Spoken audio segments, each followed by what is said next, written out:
Come, weary traveler, take a seat. Would you like to have your fortune told? We'll start with your past. The magician, a man of many talents, of magic and mystery. Next, the present. The fool, off on another adventure, or perhaps foolish in coming to sit with me. And lastly, your future. Death. For today, we will be identifying the College of Spirits Bard.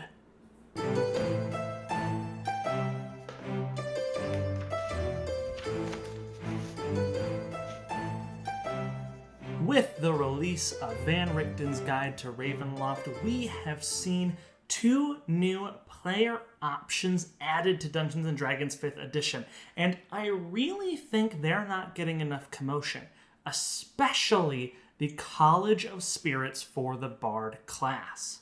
College of Spirits Bards use occult powers to spring forth tales of old and use the spirits from these stories to invoke special powers that even they can hardly control.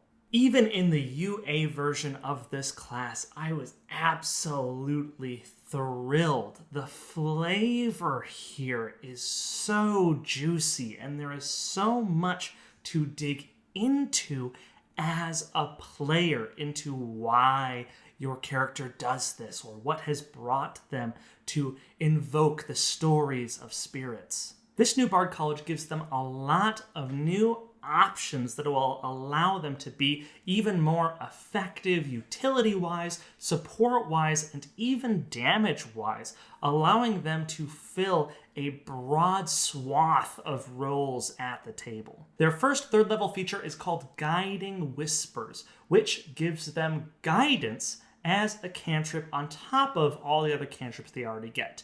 The one difference here is that their guidance has a range of 60 feet instead of the usual range of touch. I feel like guidance has made the list of things that Wizards of the Coast wants to make available to everyone if at all possible.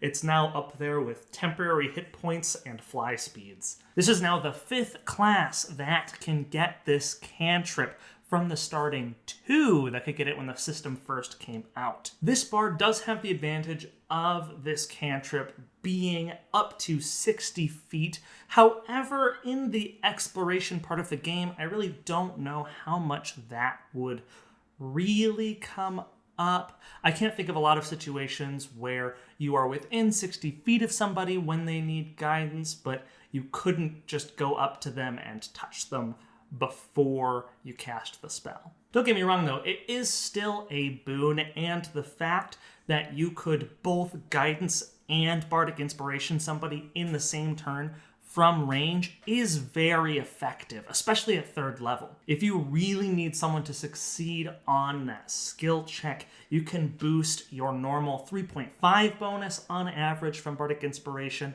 all the way up to a +6 bonus that is mechanically better than advantage. And the fact that this is on a skill monkey only sweetens the deal because you can always guidance yourself as well. The other feature you get at 3rd level is called Spiritual Focus, which allows you to use the following items as spellcasting focuses for your bard spells. You can choose from a candle, a crystal ball, a skull, a spirit board, or a Taroka deck. Also, at 6th level, when you cast a bard spell through the focus that either deals damage or heals, you can roll a d6 and add that number to one damage roll or healing roll that spell makes. So starting at 3rd level, you're not really getting a lot out of this. I mean, me personally, and I'm sure this is true for a lot of DMs, if a bard came up to me and was like, yo, dude, the music thing, not for me. I want a freaking skull, and I want to cast my spells through it. I would so be on board for that, and I would probably allow it anyways. However, the 6th level part of this is really key and very interesting. because that extra d6 can mean a lot in the right circumstances, especially with your other 6th level ability, which we'll talk about later. That extra d6 on damage can be just a nice little boost to the already pretty decent damage you're going to be able to deal. And being able to cast a healing word that heals 1d4 plus 1d6 is no joke. Mechanically, for a 1st level spell, this bumps up its healing to be on par with Cure Wounds, but with your bonus action instead of your action. And as far as the action economy of this college goes, that is actually very important, as they're going to be wanting spells that use their bonus action like this. If this were all this bard were getting at 3rd level, I would be thinking that this is a pretty weak start to this college. However, we haven't even gotten to the real feature of this college. The final 3rd level feature you are getting from College of Spirits is Tales from Beyond. As a bonus action, you can expend a use of your Bardic Inspiration to roll on the Spirit Tales table, determining which tale the spirits will direct you to tell. You retain the tale in your mind until you expend it or finish a short or long rest. You expend it as an action by choosing a creature within 30 feet of you to be the target of it. Once you do so, you can't bestow the effects of that tale again until you roll it again. You can only keep one tale in your mind at any given time, and if you roll on the Spirit Tales table again, then the tale you have is lost. At 3rd level, you have access to 6 tales, 1 for each of the rolls you could make on your Bardic Inspiration die. The first allows the target to add your Bardic Inspiration die to any check they make with their Intelligence, Wisdom, or Charisma abilities for the next 10 minutes. 2 allows you to make a melee 2 allows the target to make a melee spell attack equal to 2 rolls of your Bardic Inspiration die plus your Charisma modifier. 3 allows the target and another creature of its choice within 5 feet to gain temporary hit points equal to your Bardic Inspiration die plus your Charisma modifier. 4 allows the target to use its reaction to teleport 30 feet and also select a number of creatures up to your Charisma modifier that can take this same reaction. 5 causes any creature that would hit the target within 1 minute to take force damage equal to a roll of your Bardic Inspiration die. And 6 causes the target to gain temporary hit points equal to your Bardic Inspiration die plus your Bard level. While they have these temporary hit points, their walking speed increases by 10 feet, and their armor class increases by 1. This ability really checks all the boxes for me.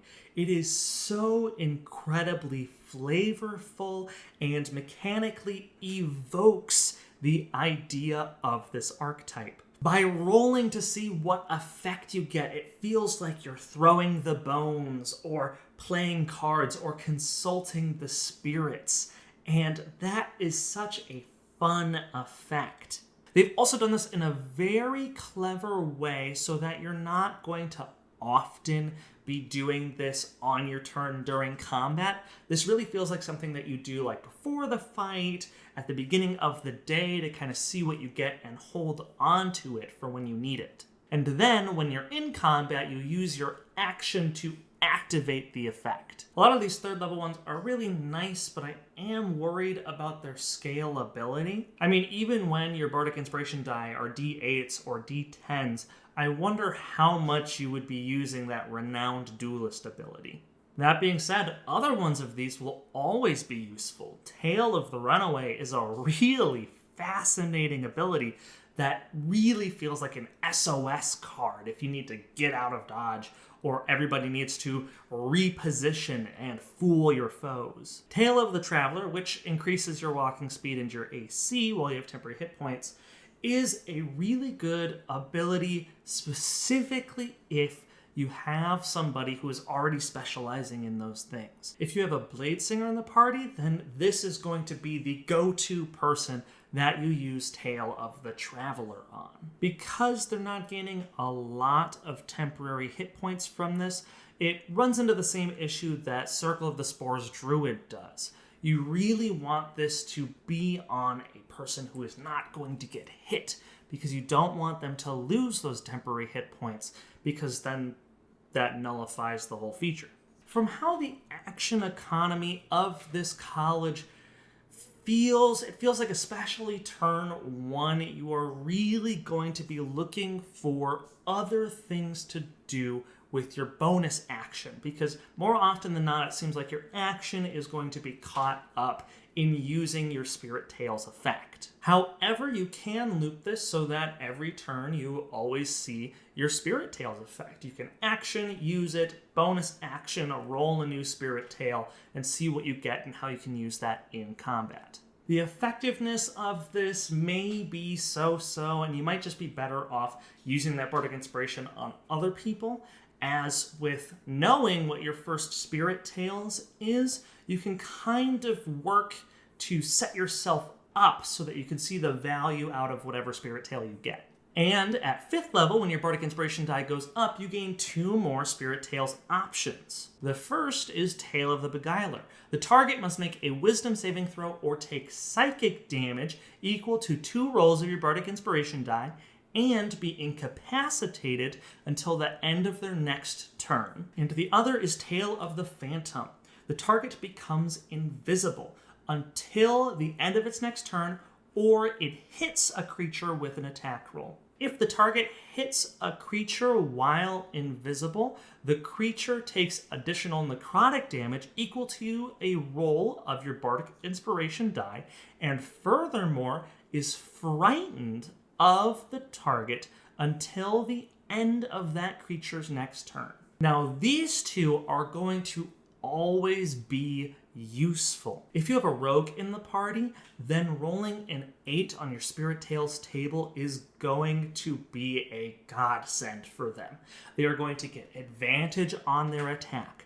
When they hit with that attack, they are dealing even more damage than the normal sneak attack.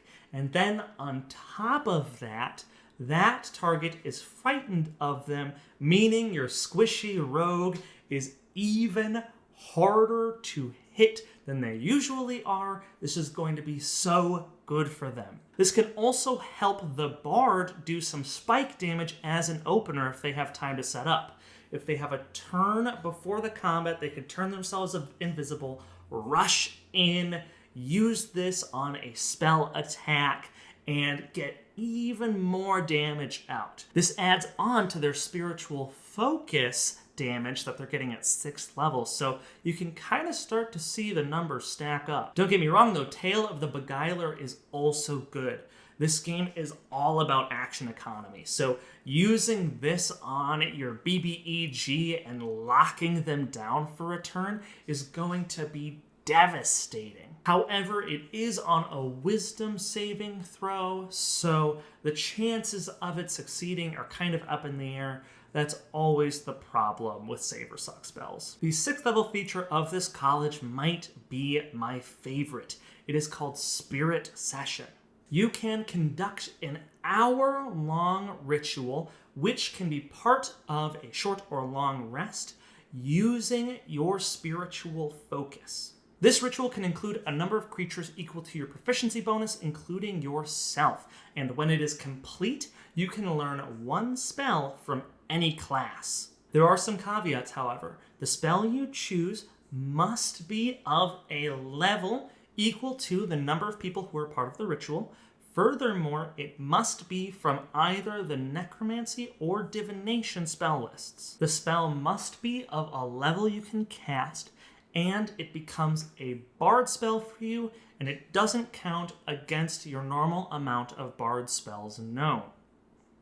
Once you do this ritual, you can't do so again until you start a long rest, and you know the spell until you start your next long rest. Yet again, we see a flavor-rich ability that mechanically supports the theme of the college, and it gives you amazing mechanical benefit. Just, Oh, you can actually squeeze a considerable amount of damage out of a bard with this as well. Inflict Wounds is a key spell that you can pick on this. As a 3rd level spell, that can deal 5d10 necrotic damage by itself.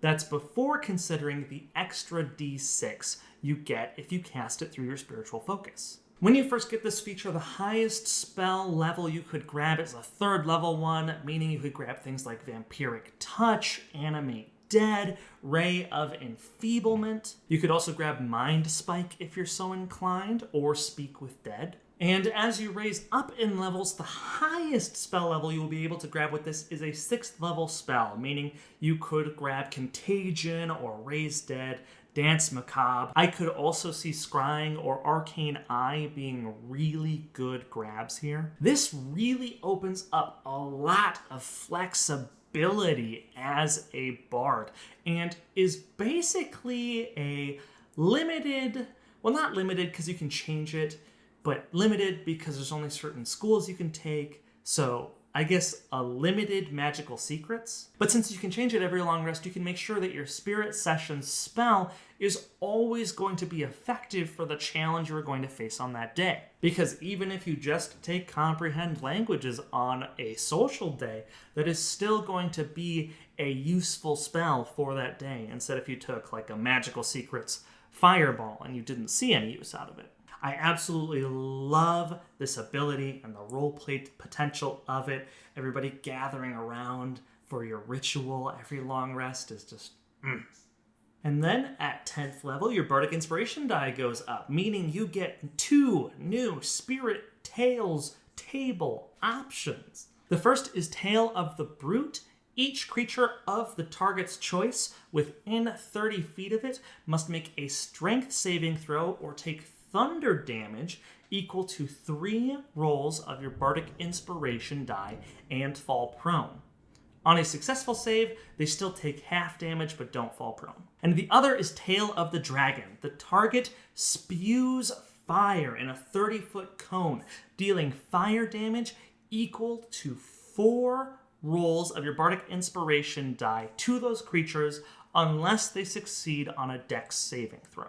However, they still take half damage on a successful save. I think that the tales that are going to see the most value in the long term are the ones that carry secondary effects. So even though Tale of the Brute is a strength saving throw and generally creatures are pretty good at that, because it has a prone effect, I think it will see value. Tale of the Beguiler and Tale of the Phantom have this same benefit. And this is where I think Tale of the Dragon misses the mark just a little bit.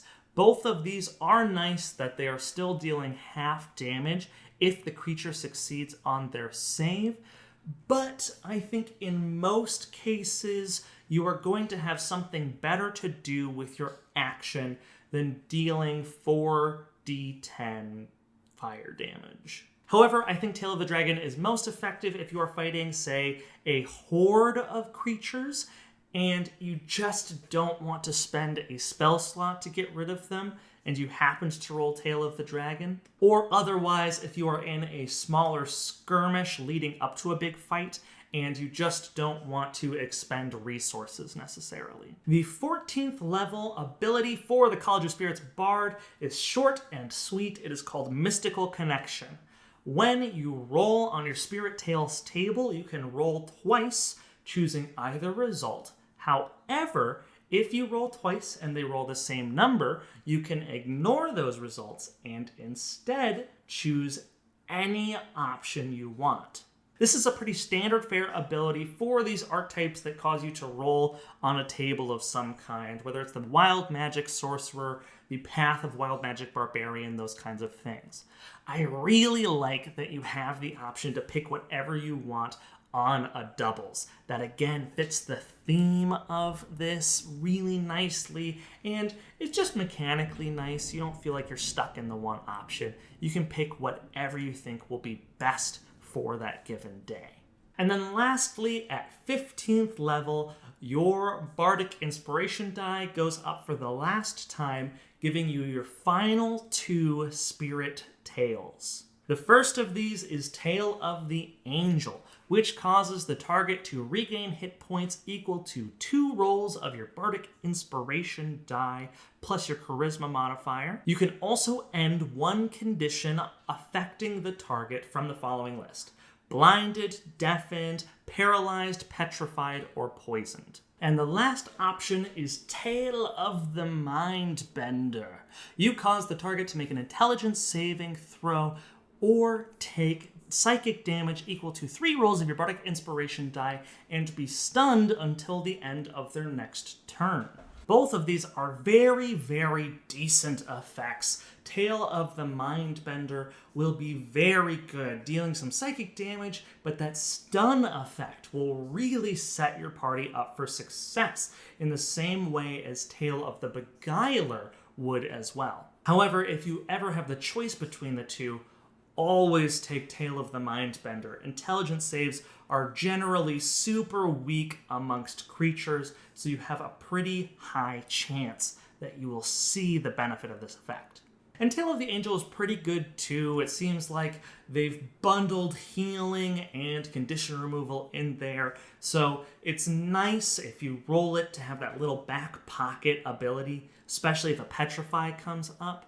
But I can't see a lot of situations where you would roll your doubles and then willingly choose Tale of the Angel. So that's it for the College of Spirits Bard. I think this is an incredibly flavorful and potentially very effective and unique bard as well. I think my biggest problem with it is that the lower level Spirit Tales table effects don't scale very well, but that problem goes away the higher the numbers get.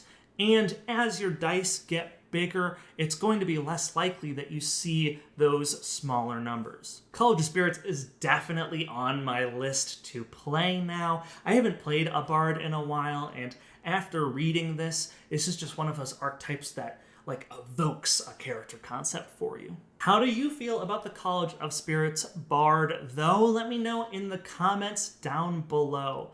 Honestly, if you've made it to the end of the video, I can't tell you how much that helps out the channel. However, if you want to help out the channel even more, you could leave a like, you could leave a comment, and if you like the kind of content we do here, please consider subscribing. Otherwise, thank you so much for watching, and I hope to see you on your next short rest. I wanted to thank all of our supporters on Patreon: Painted Sky, Faizana Mod, and Robert Allen Klaus III. Thank you so much. I can't tell you how much we appreciate it.